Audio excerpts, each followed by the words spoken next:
Louis was the only artist in this group that was allowed to sing in both English and the Italian. We had Donna Warwick, had Petrulia Clark, we had Shirley Bassey, just all top singers. Paul Anka, and name a few more. So Louis won the first time, and he was ready to hold on to the finals. You understand, to be in the final or 3 or 4, whoever it was picked. And so they learned Louis a song in Italian called "Ciao, stasera son qui, mi va di cantare perché sei con me." And so that means, "Child, let me sing for you tonight." That's what the definition of the mean. I might have all the words right, but that's what the idea is. Let me sing for you tonight. So they learned Louis the song phonetically, and I was with Louis when he was teaching them song, and so much so that I learned the song myself, So I told Louis, I said, now you got to get this song down, see, because something might happen, and you got to know the first words of these, and then you can jive your way through, but you got to get the first words. So all right, man, they kept worrying Louis. Now this place held about 89,000 people, and nothing but you had to know somebody else to know somebody else to get a ticket to this affair, because the Nazis and all the big mucks and mucks from Germany, big muck and muck from this different big country, they the one that held all the tickets. So it was a big European social affair. So they had newspaper guys in there galore. Taking pictures, and they was worrying me and Louis. Said, "Yo, jazz stars, play some jazz. We tired of these little songs." So Bill Titone told me, he said, "Man," he said, "I'm out there in the audience and I'm listening to people, because every night we were televised all over Europe, and then they had judges like in Naples, Italy, Rome, Florence, and about 7, 8 big cities that would judges what song was the best, what singer was the best." You understand? And then they would tally up at the end to see who's going to win the prize, see? So the prize was $100,000. Wow. It wasn't a small prize. And so Bill told me, he said, "No, you play your melody." So they said the Italians like melody over here, and so your vibe sounds so pretty behind that with backing up the symphony orchestra. Said, "Stay right there." So I did, and so when they got to the final part of it, they had that night, and everybody so sure that Louis was going to win it, because if he just sang this part of it in Italian, he's going to get the prize. So Louis' sponsors had a room full of Dom Perignon champagne. We're going to celebrate that night. So, man. So they kept worrying Louis about playing jazz. So Louis and his manager, unbeknown to us, sent down in Rome and got the best Dixieland jazz band to come and assist Louis. So that night, when they announced that Louis Armstrong was coming, Louis from the back of the auditorium came in playing when the Saints go marching in. Oh my God! And with this Dixieland band behind him, and the people saying "Bravo, bravo, Louis!" And Louis came up the stage, and he came up on the stage. They gave me the signal, his introduction, see, for this song, singing "Ciao," see. And so the song went, "Ciao, stasera son qui, mi va di cantare perché sei con me." So I hit the introduction, and Louis said "Ciao," and then the newspaper guys ran on the stage, and they knocked Louis' easel to where he had the words on, knocked it on the floor.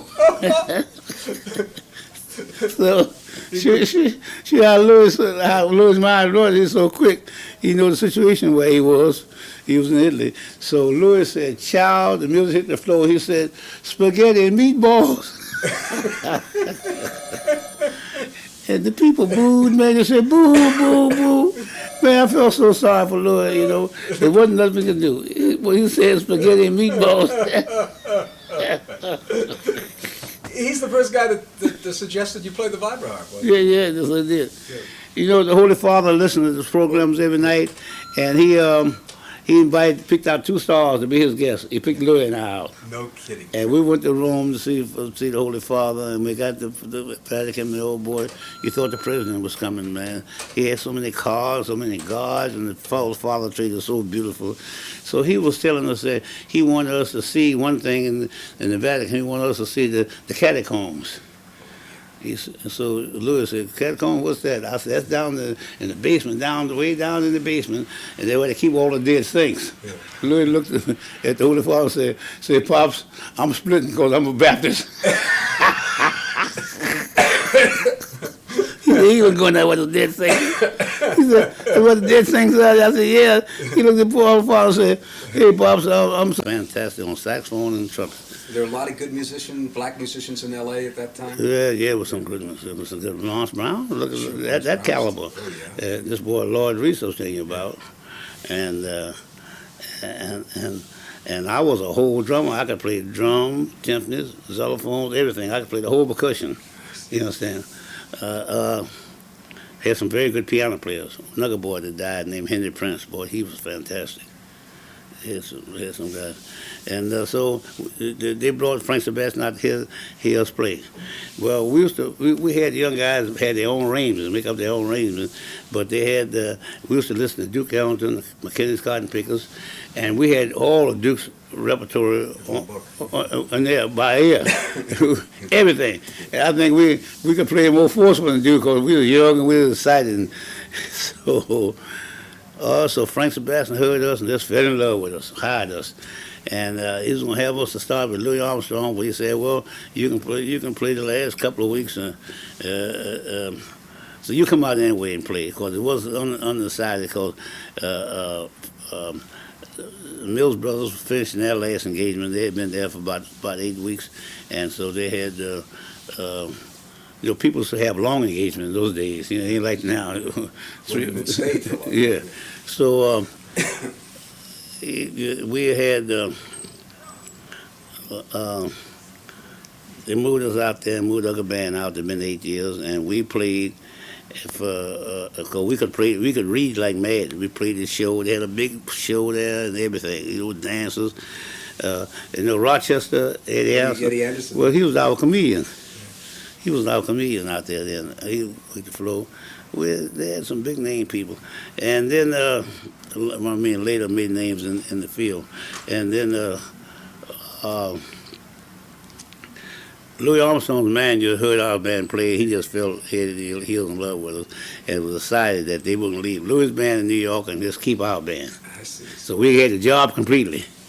Louis came out, and Louis liked us so well they took us on a recording session with him. And Eubie Blake had sent Louis some music he wanted him to record, and the numbers was "Memories of You." You know, "Memories of You"? Yeah, sure. And that was the first number was played. And so before then, Louis saw some vibes sitting in the corner. He said, "What is that in the corner?" I said, "Oh, that's a new instrument that's been put into the musical field." He said, "What is it?" I said, "They call it a vibra." So Louis said, "Can you play it?" I said, "Sure." I seen it had the same keyboard that the bells and the aux and the xylophones had. So I said, "Sure." So he said, "Roll out and play something." Well, I was to listen. I was taking my bells in between times and listening to all the records of Coleman Hawkins, Benny Goodman, Louis, and I could play their solos from note for note that I took from the record. So I played one of Louis' solos that I had taken from the record, and Louis fell out. Louis said, "That's great." Said, "Come on, play this on the date." So we opened up, and if you hear members of you hear me playing the introduction, Yeah.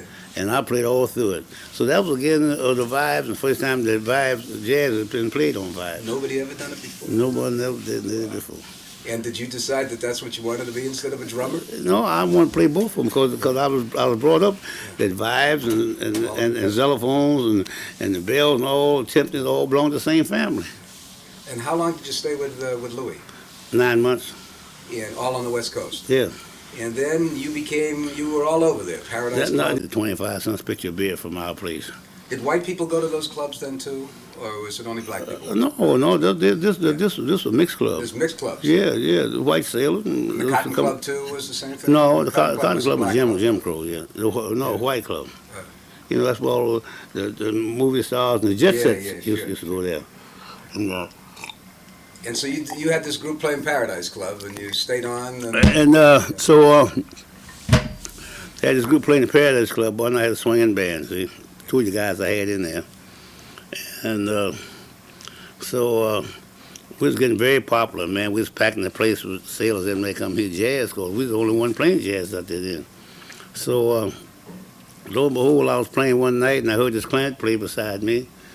And then I heard the piano, and I heard the drums, and there was Benny playing clarinet, Teddy Wilson playing the piano, and Gene Krupa playing the drums. Now, how did that happen?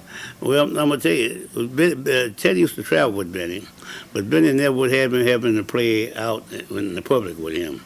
He always having to play in the mission when the band was off the stage. You understand?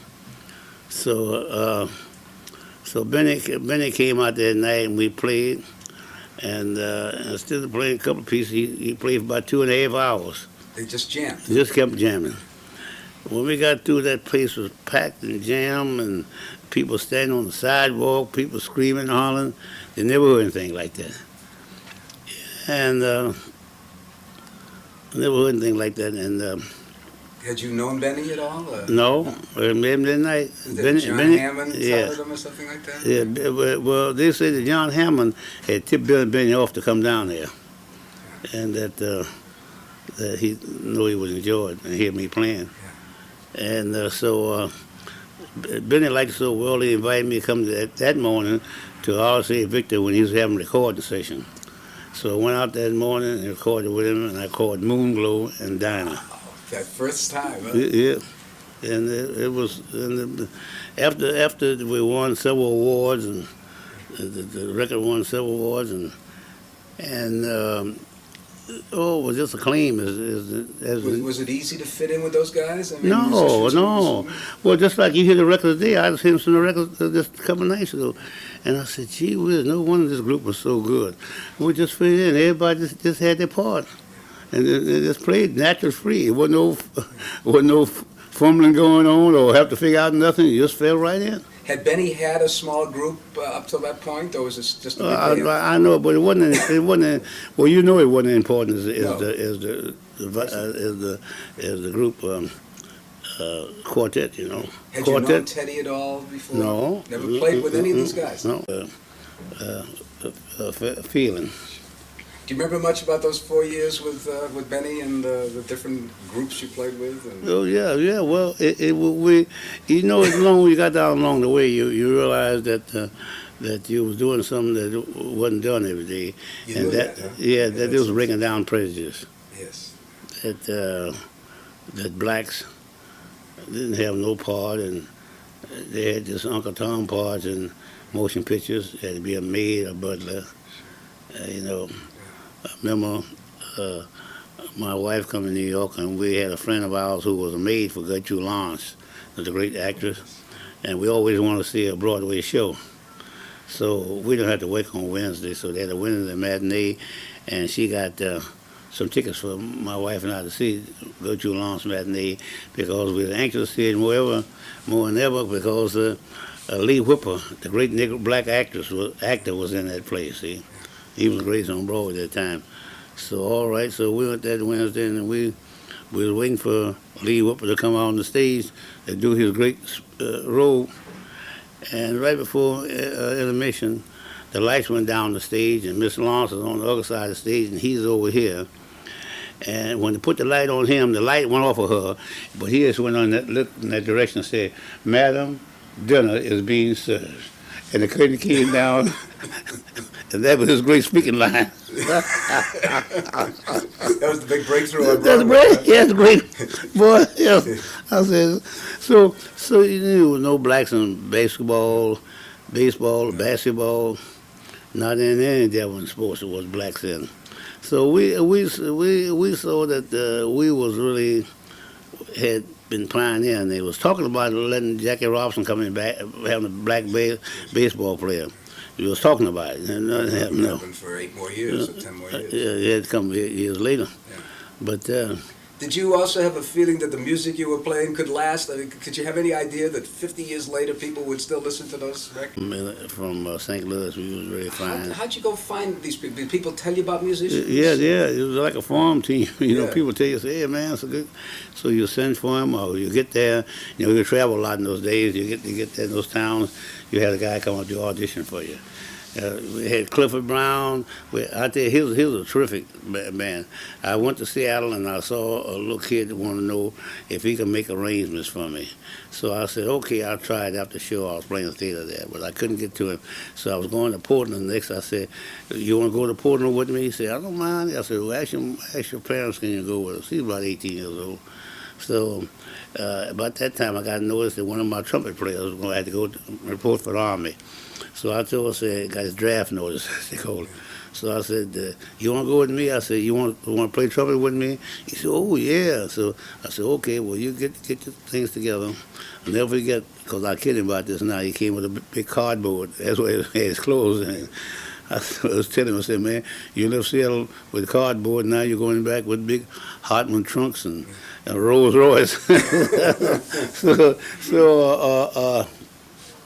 That was Quincy, of course. Yeah, Quincy. So Quincy came with me, and Quincy brought arrangements in. And I asked him about it, and it's one of the greatest arrangements I ever heard. I'm not quite sure it's one of his best.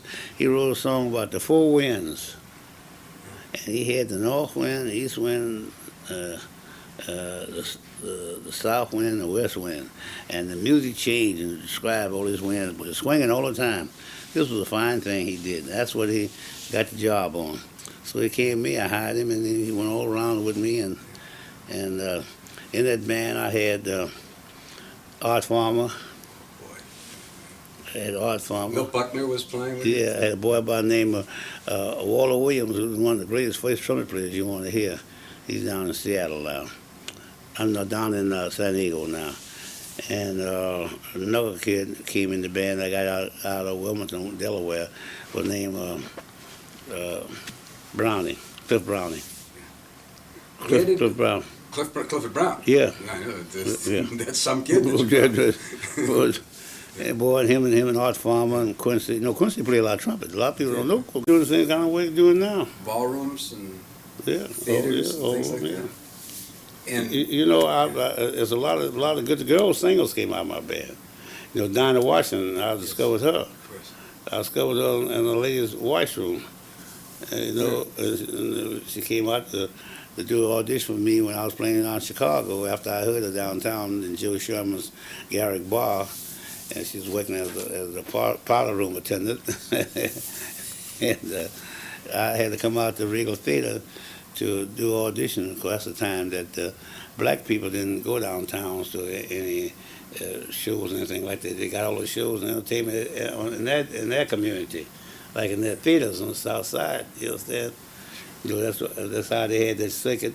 Like in Chicago, Chicago, they had the Regal Theater on 47th Street, south side. I had Dinah Washington come out and sing for me, because I heard her sing downtown at the Gary Bar the night before, and I liked her, so I said, come out and sing with the band. She did, and she came out and sang, and she went, oh, terrific. So I asked her, I said, well, what's your name? She said, Ruth Jones. I said, well, I don't like that name. Can I change it? She said, I don't care what you call me, it's long. After Nixon, you stayed in politics. You know, not as a politician, but are you fascinated with the process, or is there things that you Yeah, well, you know, after Nixon got to be president, I was with Nixon all the way when he lost for presidency. All the time, I was with him all the way. Came to New York, and the people in my community where I used to live at before my wife died down 138th Street, the blacks was down there trying to get the government to give them loans on refreshing their properties. You know that's when same old stuff. You know, rehabilitate that property, and so I was working for Rockefeller at the time, and the people say, you know, your man Rockefeller is starting out an organization called UDC, Urban Development Corporation, and they say that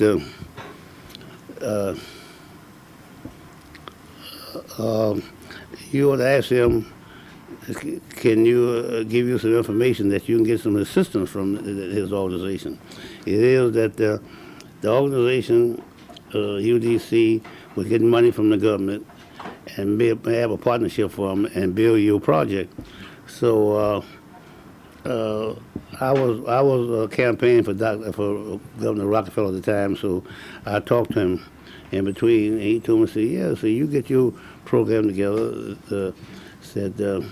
asked him down in Washington to furnish to back the program up, and we'll get my organization to build it and get your lawyers and to start from the bottom up and help you with the program. So I said, well, we need some land.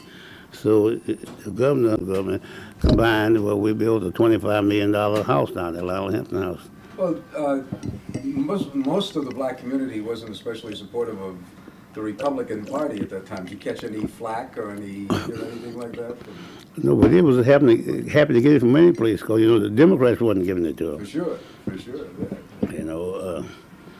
That's the reason why I couldn't see it working in the Democratic Party, because it was giving the blacks all day for me there and give a party for me at the City Hall. Oh, it was fantastic.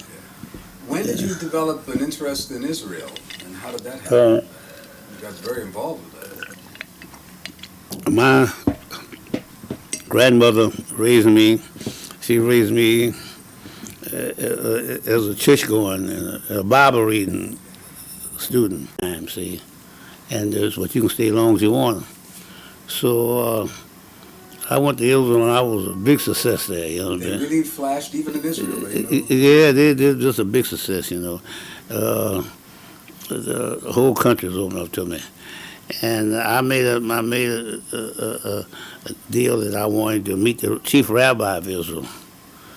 So that was about 60 miles away from Tel Aviv, see, because we were doing our conversation in Ramat, a little town outside of Tel Aviv, because there was no auditorium. There was no Dan auditorium and then like that. I had to play in Ramat in a tent, great big circus tent, like Ringham Brothers. It held about 8,000 people. So I told him I wanted to see the rabbi. So they said the rabbi is 60 miles away, but he sent you a prayer to say. And that was a prayer, Hebrew prayer called Shekiana. So they learned me that prayer. I got there about 3 o'clock, and they kept learning me the prayer. And finally, I got the twang of it. I said, I can say this phonetically, but let me write out my way. Baruch Atah Adonai, and I did write on down my way. And that night I got there. We got there for rehearsal and got ready to put the show on. It was 8,000 people in the tent and about 20,000 outside trying to get in and break in. Because we was just a fantastic thing, First time jazz ever hit there, Israel. And and then me to be so religious wrapped up in it, it just went big with the Israelis. And it don't take the word long to spread around Israel. You snap a finger, and that's it. So the rabbi gave me this prayer to say, and they finally learned. I learned phonetically. And that night I was looking when we got in the theater, the tent was dark, and sitting in front of me was Marcia Diane, Miss Weisman. Only person was there, Ben Goring. Of course, the price on his head, he can't go out at night. Sure. But the rest of them were there. Marsha Perlman, who's director of public relations for Israel. I was just eating, that's why. And so, boy, I looked out there, and I had the prayer right on my edge of my Bible written down. Her name Doug Miller from Boston Conservatory of Music.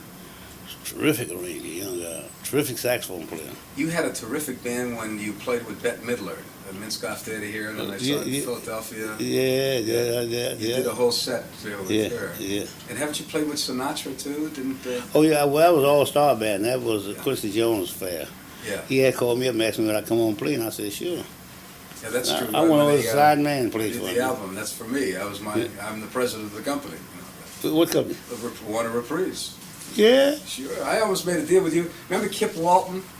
Yeah. When you starting your label, he was trying to get me to distribute the records, and then something happened. I met Mrs. Hampton, and I met Gladys, and I met Kip. I've been the head of Warner Brothers and Elektra Records in L.A. again. You know, I know Tom Bradley gave you a plaque, and Yeah, Bob you Burke remember gave that? you Yeah. something. Sure, you know, I know all that, but you know, how does it? Does it bother you, or do you feel a responsibility? Here you are, this legendary guy that's been doing this for 50 years. How do you feel about that? People looking at you and say, "My God, he's like an institution, like a building or something like that." Oh man, I don't know. I don't know. I don't think. I just got my daily dues, what I have to do, and I go on by them. And one of them is reading the Bank Jones, Yeah. Ray Brown. So would you bring a whole crowd together? Yeah, I bring them there for the last night, and I had my big band. I think the night, this last time, I played with my big band, that I was playing over my head. And so much so that I didn't even know where I was, or what town, or what time it was, what city it was, or nothing. I was just playing, and I came on the stage, and everybody said, "Shit, we never heard anything like that." And I just came, I was just off. Was it recorded? No, I was just off. I was off, and because I've been going through a series of prayers and consultation and meditation, asking God to deliver me something, put me in the new phases of things. Give me new phases of things. Give me new action.